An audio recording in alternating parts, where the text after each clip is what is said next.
Standard kandungan 2.3 berkaitan antara sistem dalam tubuh manusia. Standard pembelajaran 2.3.1 hingga 2.3.4. Pada akhir pengajaran, murid-murid dapat yang pertama menjelaskan melalui contoh berkaitan antara sistem dalam tubuh manusia. Yang kedua, menangkul kepentingan penjagaan semua sistem dalam tubuh manusia supaya berfungsi dengan sempurna. Yang ketiga, menjana idea cara memelihara sistem dalam tubuh manusia bagi menjamin kehidupan yang sihat.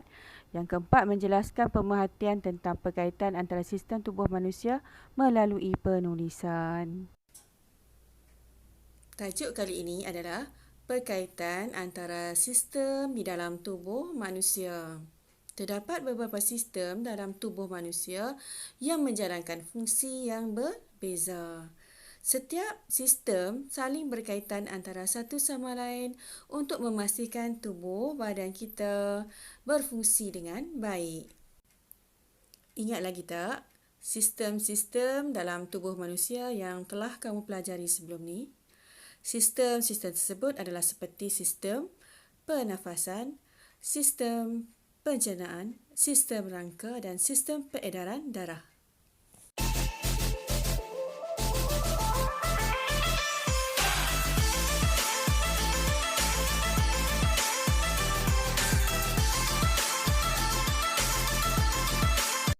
Sistem pernafasan mengangkut oksigen dan bergantung pada sistem peredaran darah untuk menghantar oksigen ke seluruh tubuh.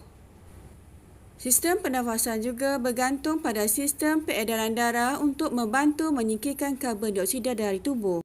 Sistem rangka. Sistem peredaran darah mengangkut oksigen dan nutrien kepada sistem rangka untuk membantu pembesaran tulang. Sistem rangka pula melindungi tubuh dan organ-organ pernafasan dan peredaran darah seperti jantung dan paru. Sistem pencernaan.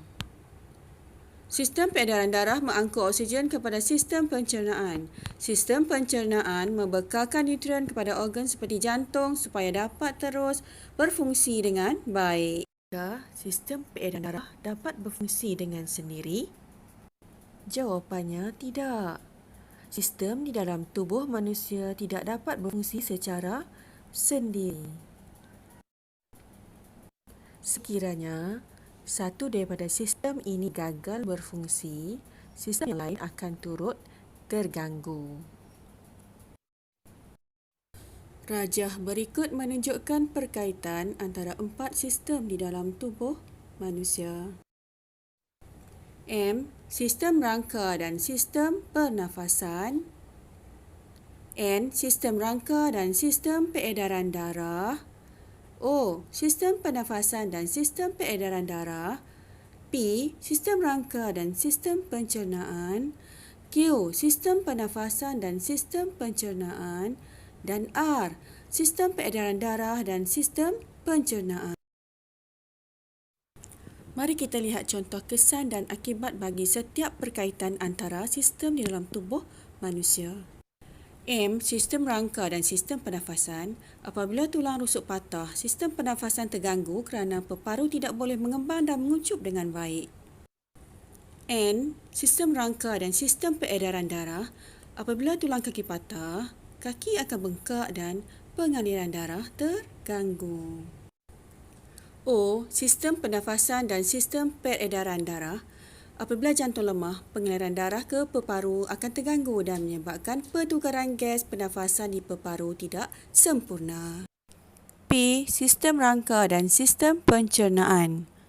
Apabila sistem pencernaan tidak boleh menyerap nutrien dengan baik, lama-kelamaan pembesaran sistem rangka akan terbantut. Q. Sistem pernafasan dan sistem pencernaan.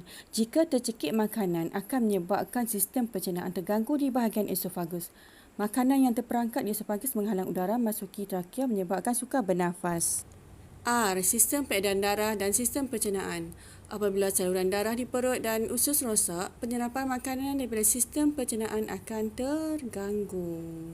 Kenapakah kita perlu menjaga semua sistem di dalam tubuh kita dengan baik?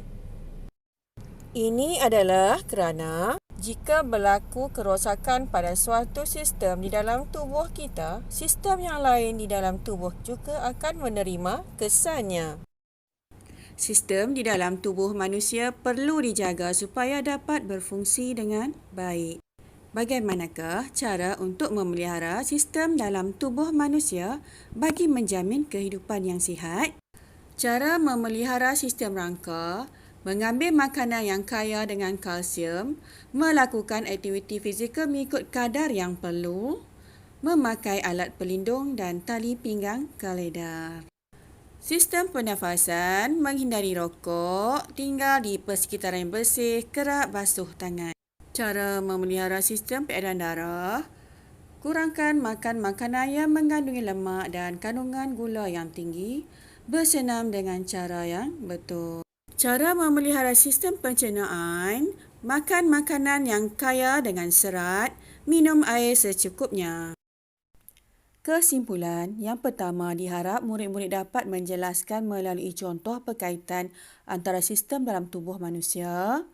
Yang kedua, menjana idea kepentingan penjagaan dan cara memelihara semua sistem dalam tubuh manusia untuk hidup sihat. Jom beraktiviti santai sains. Boleh rujuk buku teks halaman 43-44. Kamu boleh scan QR code model sistem peredaran darah manusia dalam buku teks ini. Alat dan bahan yang diperlukan ialah pemutar skru, gunting, pistol perekat panas, cawan plastik, klip kertas, botol plastik, tiub plastik, air berwarna biru dan air berwarna merah. Langkah-langkah untuk menghasilkan model sistem peredaran darah manusia. Pertama, tebukkan 2 lubang pada penutup botol. Besarkan saiz lubang dengan menggunakan pemutar skru. Langkah kedua, sediakan 2 tiub plastik yang panjangnya berbeza. Masukkan tiub plastik ke dalam lubang pada penutup botol. Ketiga, pasangkan penutup pada botol. Pastikan bahagian hujung tiub yang panjang mencecah dasar botol. Tiub yang lebih pendek dimasukkan sehingga melepasi paras penutup botol. Yang keempat, ulang langkah 1 hingga langkah 3 untuk menghasilkan botol kedua. Labelkan kedua-dua botol seperti yang ditunjukkan dalam gambar. Sila berhati-hati semasa menebuk lubang pada penutup botol dan ketika menggunakan pistol perekat panas. Yang kelima, tutup ruang udara yang terbuka dengan menggunakan pistol perekat panas. Yang keenam, masukkan air berwarna biru ke dalam cawan plastik pertama dan labelkan sebagai tubuh manusia. Kemudian, masukkan air berwarna merah ke dalam cawan plastik kedua dan labelkan sebagai peparu. Klipkan 2 klip kertas pada setiap cawan. Ketujuh, pada bahagian jantung kiri, sambungkan hujung tiub yang pendek pada bahagian bibir cawan berlabel tubuh manusia. Kemudian, sambungkan bahagian tiub panjang ke bahagian dasar cawan berlabel peparu. Ke-8, pada bahagian jantung kanan, sambungkan hujung tiub yang pendek ke bahagian bibir cawan berlabel peparu. Kemudian, sambungkan bahagian tiub panjang ke bahagian dasar cawan berlabel tubuh manusia. Dan yang ke-9, pam dan lepaskan botol secara berselang-seli. Perhatikan pergerakan air berwarna merah, darah lebih oksigen, dan air berwarna biru, darah lebih karbon dioksida. Sekian untuk kali ini bersama Cikgu Hana. Jangan lupa subscribe, like dan share ya.